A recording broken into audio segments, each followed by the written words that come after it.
Hey soldiers, it's going to get tough to get financing for a car in the very near future. We are seeing the car finance and car sales industries run up on some real difficulties thanks to bank collapses like SVB and Signature. There's also another bank that is now having trouble and could be the next domino to fall. Now, even if you don't have deposits at one of these banks, it still has ramifications for you. We're going to go over those ramifications and how they look in terms of the car financing business, okay? Are you going to be able to get that loan? Now, we got a solution for you. We'll get to that by the end of the video. Listen, guys, we're coming up on 4,000 subscribers. Every soldier gets a promotion once we hit 4,000 subscribers. So, are you currently a colonel in the Soldiers of Finance?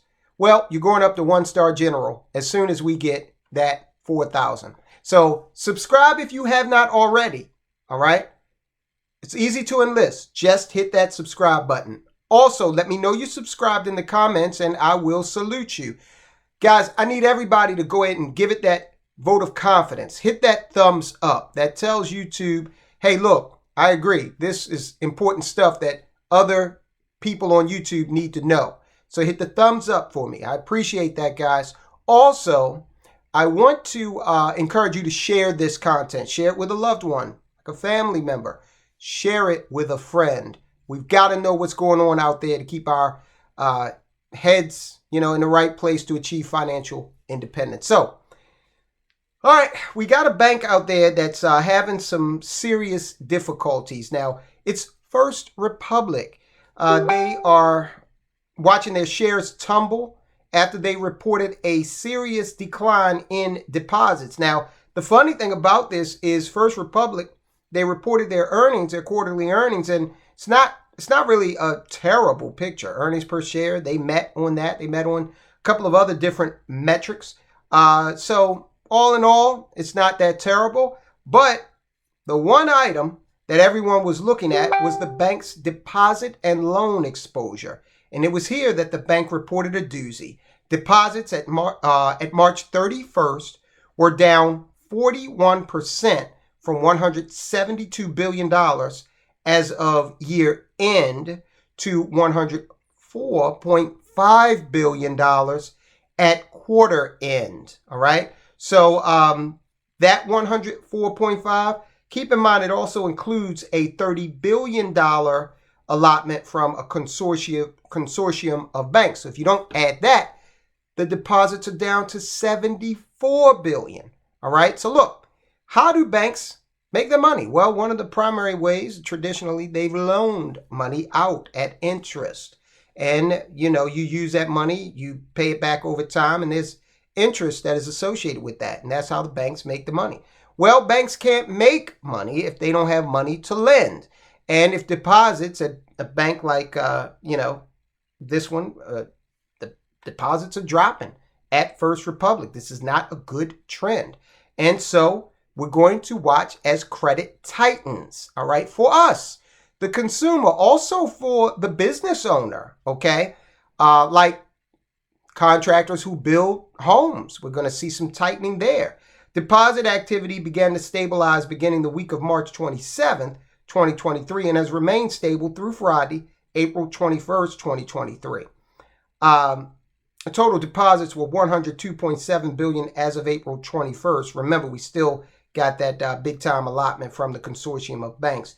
That was down only 1.7%, still putting in, the $104 billion from the other banks. So I don't know, guys. This primary is reflective of seasonal client tax payments that occur each April. I'd like to see what they looked like last April to see if the comparison is fair. As a note above, the $100 billion or so in deposits also includes $30 billion. Okay, I said 104 a second ago. $30 billion from the consortium of banks, including JP Morgan and Citi. This is how the bank recently described the bank run. In response to the unprecedented deposit outflows, the bank enhanced its financial position through access to additional liquidity from the Federal Reserve Bank, the Federal Home Loan Bank, and JP Morgan Chase. Total borrowings peaked on March 15, 2023 at $138.1 billion. At that time, the bank had $34 billion of cash on its balance sheet. Total borrowings totaled $104 billion, and cash equivalents totaled $10 billion as of April 21st. This includes $25.5 billion of long-term advances from the Federal Home Loan Bank, compared to $7.3 billion as of December 31st, 2022. So there, look, man, based on this, it looks like they're trying to keep their heads above water, all right? And that just doesn't fill me with confidence for First Republic. I'm not saying that they're going to be the next domino to fall, but there is a big-time lack of confidence building in the banks. People are becoming a little cagey, a little suspicious. You're starting to see more and more people take their money out and do other things with it, all right? Because they want to know that that money's going to be there. It appears that the crisis facing the auto dealerships is far more dire than any of us thought.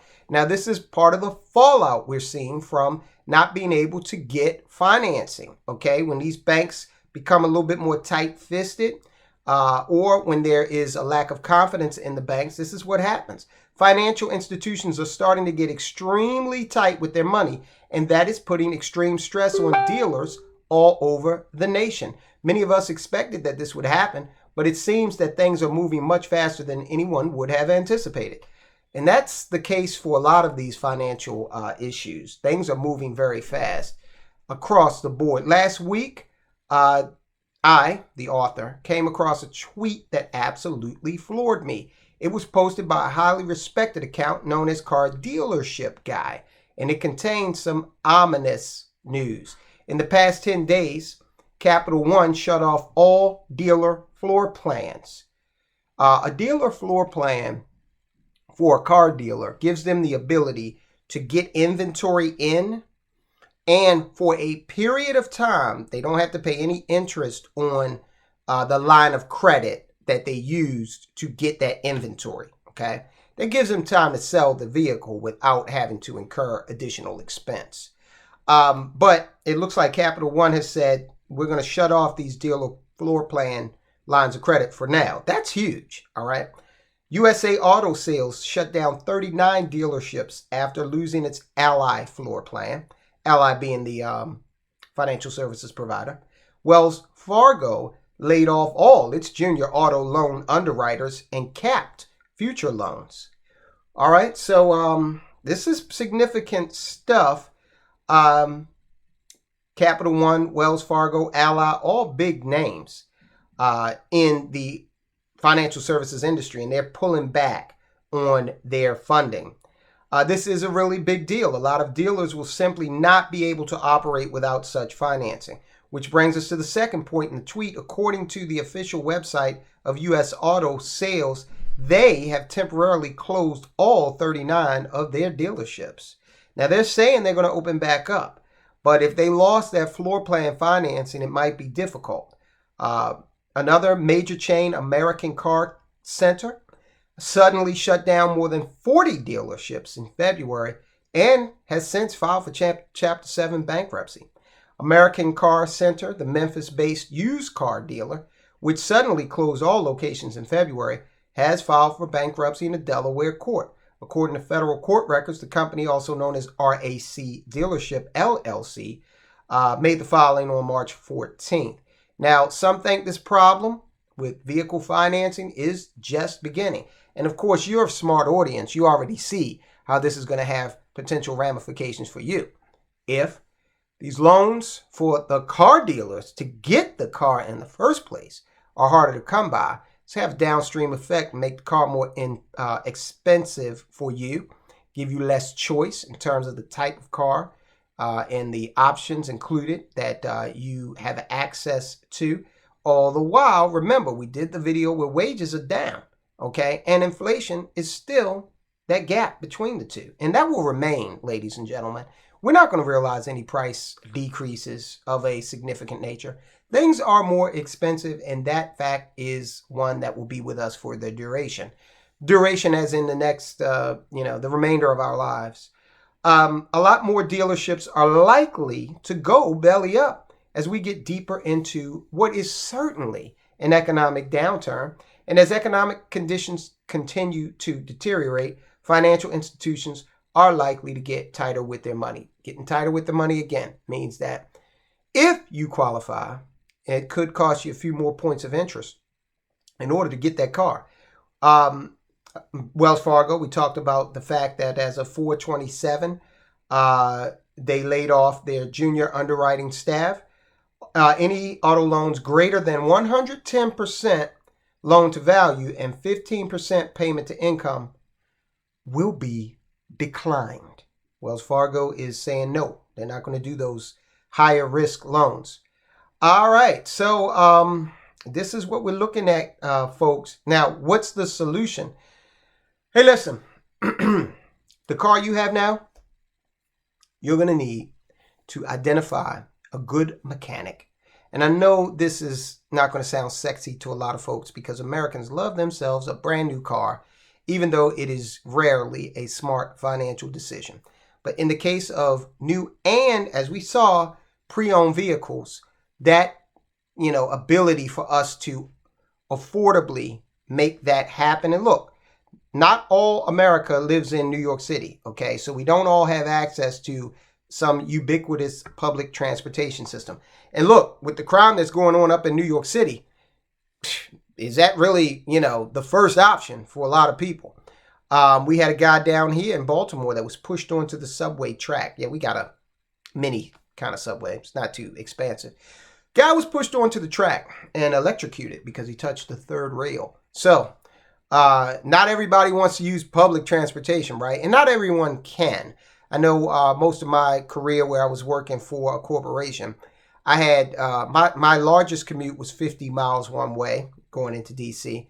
And I think the smallest one was about 5 miles. Okay, 5 or 6 miles. But most of my career, I had an average of a 30-mile commute to get to work. So a lot of people are in that boat. Identify a good mechanic. Now, I'm not even going to be shy about it. I haven't asked him if I could do this, but I'm going to shout out Mercedes Specialist in Maryland. Okay. Oh, man, it's such a blessing when you can find an honest mechanic who knows what the hell they're doing and also has fair pricing. And that's the folks over at Mercedes Specialists. They're not sponsoring this, okay? It's just that we take our vehicles there and they're able to maintain the vehicle. I do not intend to buy a new vehicle. I'm not doing that. Some people say, oh, well, it's going to cost you $1,000 to put the work in.